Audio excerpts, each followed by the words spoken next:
Look, check this out. I was listening to this sermon from Tony Evans, and he was preaching on how don't fall in love with the things of the world, fall in love with God, right? And I'm just sitting, I'm just getting in the spirit. I'm praying as I'm driving to this job orientation. And and listen, look, I've never lit my ABS light on, my check engine light on, the stability track light on. And I'm saying to myself, and look, I'm trying to Google this while I'm driving to see what in the flip is going on. So I'm saying to myself, I'm like, listen, man, I'm an hour from the house. I said, look, let me ride in the right lane. That way if something happens, I kind of pull over on the side of the road. And I started thinking. I said, this is what I started thinking. I remember years ago, I used to drive this car to my full-time job. And when I say this car had so many problems wrong with it. I had the car forever, but it got to the point I was so broke, I couldn't even afford simple maintenance. So instead of changing the oil, I used to just pour oil in the car. So I say after years of doing that, looking back, I think I needed a full tune-up, spark plugs. I needed a bunch of little small stuff, which turned into bigger stuff. Like I got to the point I needed another antifreeze reservoir because it had a crack in it. It was leaking.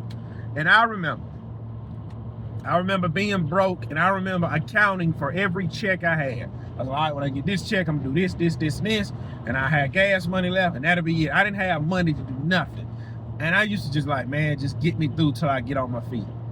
And that car, it had a short in the battery cable. Sometimes I'd turn the key to try and crank it and go click. Turn it again, click, go outside, tap on the cables, it cranks straight up. And when I be driving it, I'd be halfway home, check engine light just flash, flash, flash. But that mug never failed to crank up, and it never failed to get me home. Well, anyway, my lights started coming up. My lights came on my dash in this Yukon. Now, keep in mind, this Yukon, it don't get driven. It just it's been sitting in front of the house all summer, but I've drove it here and there. And I said, look, when I go get my winter job, I just drive it. I start driving it every day. And look, I drove this Yukon to come over here and take my test. That was an hour. I drove, come back to do some paperwork. That was another hour. So now today, I'm talking about an hour here and an hour back.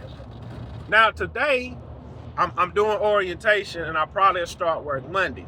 So I'm saying to myself, Lord, why did these Christmas lights come on the way home instead of on the way there?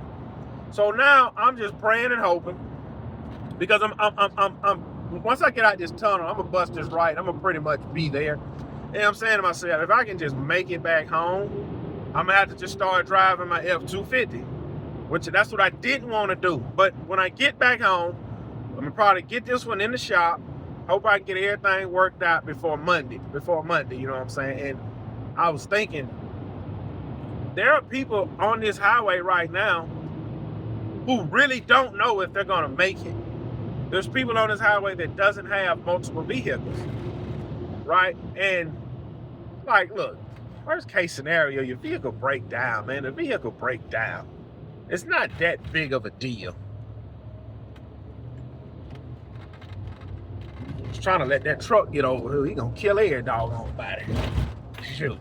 But anyway, made it through the tunnel, over here at this job, fixing to go orientate. And when I get in the parking lot, I'm gonna turn the vehicle off, see if everything kind of reset. I don't know, man. I'm over a lot of this stuff, man. Like, I get it, don't fall in love with the things of the world. And you think, man, if I go buy a brand new vehicle, I won't deal with this. And technically, you can go buy a brand new vehicle and have a major recall. So I'm just grateful that I have multiple vehicles to be able to drive in case something like this go wrong. But what I'm gonna probably end up doing, when I start this job, I'm gonna probably just be driving my long bed to work every day. Even though I didn't want to do that because that 6.2 just dumped too much gas. But by this all being, you know, a job, you just jump on the interstate and come on with it. But I'm gonna probably just drive my long bed to work every day. That long bed ain't got nothing but like a little over 120,000 miles. But anyway, let me check in with this guard and I'll catch y'all on.